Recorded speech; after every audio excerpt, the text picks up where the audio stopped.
¿Qué tal, amigos? Mi nombre es Yoxan Berumen y les doy la bienvenida a un nuevo capítulo de ¿Cuántos cuentos cuentas? El día de hoy continuaré con el capítulo número 2 de la historia de La cabeza del profesor Dowell, este cuento icónico de la ciencia ficción rusa. Y dice así, capítulo número 2, El enigma de la llave prohibida. Marie no había tenido una vida fácil. Tenía 17 años cuando murió su padre. Sobre sus hombros recaía el cuidado de su madre enferma. Los escasos bienes que les había dejado su padre no durarían mucho, de modo que debía estudiar y mantener al mismo tiempo a su familia. Algunos años trabajó por las noches como correctora en un periódico. Una vez obtenido el título de medicina, intentó en vano encontrar su lugar. Tuvo una oferta para viajar a las indómitas tierras de Nueva Guinea, donde estaba causando estragos la fiebre amarilla. Pero ni quería viajar con su madre en tal estado, ni pensaba siquiera en separarse de ella. La proposición del profesor Kern se le antojó la única salida posible a su situación. A pesar de lo extraño de aquel trabajo, aceptó prácticamente sin vacilar.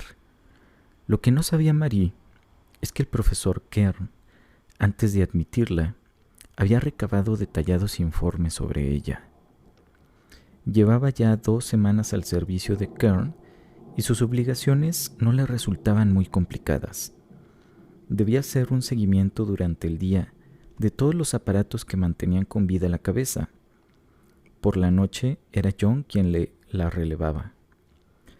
El profesor le había explicado cómo manipular las diferentes espitas de las bombonas y al indicarle el gran cilindro que conectaba a través de un grueso tubo de la garganta de la cabeza, le prohibió terminadamente abrir la llave.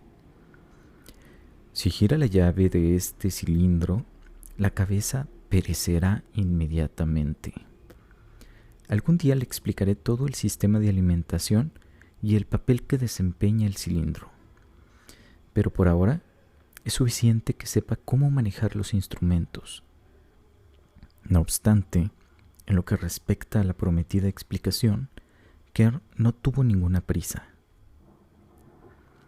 En una de las fosas nasales, la cabeza tenía profundamente insertado un pequeño termómetro. A determinadas horas se debía extraer para apuntar la temperatura. Las bombonas estaban igualmente equipadas con termómetros y manómetros. Marie debía hacer un seguimiento de la presión y temperatura del contenido de las botellas. Todos los aparatos estaban perfectamente regulados y funcionaban con la precisión de un mecanismo de relojería, por lo que no daban mucho que hacer a su supervisora. Otro dispositivo especialmente sensible se hallaba adherido a una de las sienes. Registraba las pulsaciones y trazaba la correspondiente curva. La cinta se cambiaba cada 2 días. Las bombonas se rellenaban en ausencia de Marie antes de que ésta llegara. Marie poco a poco se fue acostumbrando a la cabeza y hasta empezó a entablar cierta amistad con ella. Cuando entraba por las mañanas en el laboratorio, con las mejillas sonrosadas por el paseo y el aire fresco, la cabeza le sonreía débilmente y los párpados le temblaban en señal de saludo. No, la cabeza no podía hablar, pero entre ellas se estableció un lenguaje tácito, aunque muy limitado. Bajando la mirada, la cabeza daba su asentimiento y levantándola, su negación. Algo ayudaba también el movimiento silencioso de los labios. ¿Cómo se encuentra hoy?, preguntaba ella. Entonces la cabeza esbozaba una especie de sonrisa y bajaba los ojos. Bien, gracias. ¿Qué tal ha pasado la noche? Y la misma mímica por respuesta. Tras las preguntas de rigor, Marie se afanaba sin perder un minuto en las tareas matinales. Comprobaba el funcionamiento de los aparatos, la temperatura, el pulso y acto seguido hacía las correspondientes anotaciones en el diario. Después, con sumo cuidado, enjuagaba el rostro de la cabeza con una suave esponja humedecida en alcohol previamente rebajado con agua. A continuación, limpiaba los pabellones auditivos con algodón hidrófilo. Le quitaba alguna hebra de algodón que se le había quedado en una pestaña y le lavaba los ojos, oídos, nariz y boca. Para los dos últimos, se valía de pequeños tubos flexibles especiales. Por último, le aderezaba los cabellos. Sus manos se aplicaban con destreza y velocidad. En la expresión del paciente se reflejaba lo placentero del momento. «Hoy hace un día maravilloso», empezó diciendo Marie. «El cielo está de lo más azul y el aire es frío y puro. Apetece respirar a pleno pulmón. Mire con qué fuerza brilla el sol, casi como en plena primavera». Dowell frunció los labios en un gesto de amargura. Sus ojos miraron con melancolía hacia la ventana para después detener su mirada sobre Marie. Ella se sonrojó, enfadándose consigo misma. Su delicado tacto femenino le hacía evitar cualquier conversación que aludiera a todo aquello que resultaba inalcanzable para la cabeza. Y ahora le acababa de recordar de nuevo las limitaciones físicas de su existencia. Experimentaba algún tipo de instinto maternal, como si se tratara de un indefenso bebé castigado por la naturaleza. «Bueno, vamos a la tarea», dijo rápidamente en un intento de enmendar su error.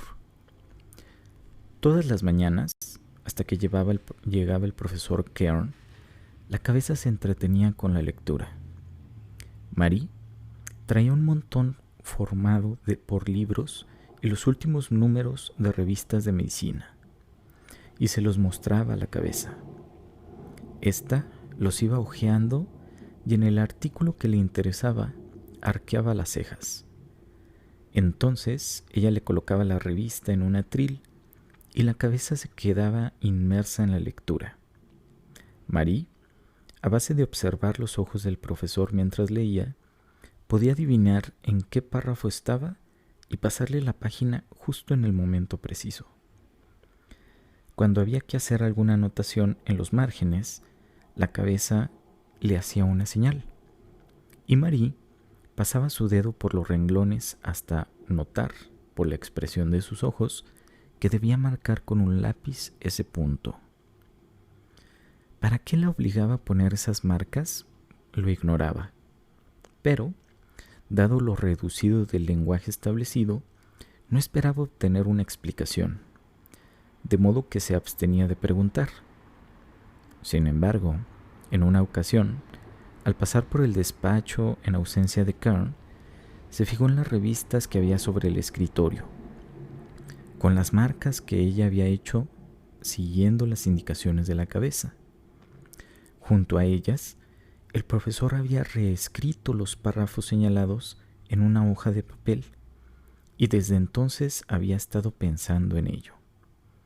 Ahora, recordándolo, no pudo resistir a hacerle la pregunta a la cabeza, con la esperanza de que pudiera responderle de alguna forma. «Dígame, ¿por qué señalamos algunos pasajes concretos de los artículos que lee?» En el rostro del profesor Dowell se dibujó una expresión de desagrado e impotencia. Miró a Marie significativamente, después a la espita de la que partía el tubo conectado a su garganta, y finalmente arqueó 2 veces las cejas. Era una clara petición que Marie comprendió inmediatamente. Quería que abriera la llave de paso prohibida. No era la primera vez que se lo pedía, pero ella lo interpretaba a su manera. El profesor ansiaba concluir con su amarga existencia. De ahí que ella no se decidiera a hacerlo. No quería ser cómplice de su muerte. Temía tanto la responsabilidad del acto como la pérdida de su puesto de trabajo. No, respondía con pánico. Pero si abro la llave, usted morirá. Y no quiero, no puedo, ni pienso matarle. La angustia y la incapacidad para actuar causaron convulsiones en el rostro del profesor. Por 3 veces arqueó enérgicamente las cejas. No voy a morir por eso. Así lo entendió ella, pero seguía vacilante. La cabeza hizo un esfuerzo por mover los labios de forma inaudible. A ella le pareció que intentaba decir: ábrala, se lo suplico. La curiosidad de la joven estaba llegando a límites extremos y se figuraba que aquello encerraba algún secreto. Los ojos del profesor reflejaban una infinita tristeza mientras pedían, suplicaban, exigían una sola acción. Era como si toda la fuerza de su pensamiento y su voluntad se hubieran concentrado en aquella mirada. Marie se decidió por fin. El corazón le golpeaba con fuerza en el pecho. Cuando con sus manos temblorosas comenzó a girar la llave, en ese instante la garganta dejó escapar una especie de susurro y Marie percibió una débil y quebrada voz. Sonaba trémula y silbante, como un gramáfono estropeado. Se lo agradezco. Se liberó el aire atrapado en el cilindro, atravesando la garganta del profesor y accionando las cuerdas vocales, que le dieron la ansiada posibilidad de hablar. Pero estas y los demás músculos no podían funcionar con normalidad, ya que los sonidos silbantes que sucedían al paso del aire, incluso cuando la cabeza no intentaba hablar. La disección de las terminaciones nerviosas en la zona del cuello no permitía actuar correctamente a los órganos vocales y ocasionaba un timbre de voz opaco y quebradizo. A pesar de ello, en el profesor se podía apreciar un alivio y satisfacción enormes. En ese momento se oyeron pasos procedentes del despacho y acto seguido el sonido de una llave girando la cerradura. El laboratorio siempre estaba cerrado con llave en la puerta que daba al gabinete. Marie apenas tuvo tiempo de cerrar la llave de paso, con lo que cesó bruscamente el gorgoteo de la garganta. El profesor Kern hizo acto de presencia al abrirse la puerta. Y fin del capítulo número 2 de La cabeza del profesor Dowell. Espero que les haya gustado y síganme para continuar con esta interesante historia de ciencia ficción rusa. Gracias por escucharme.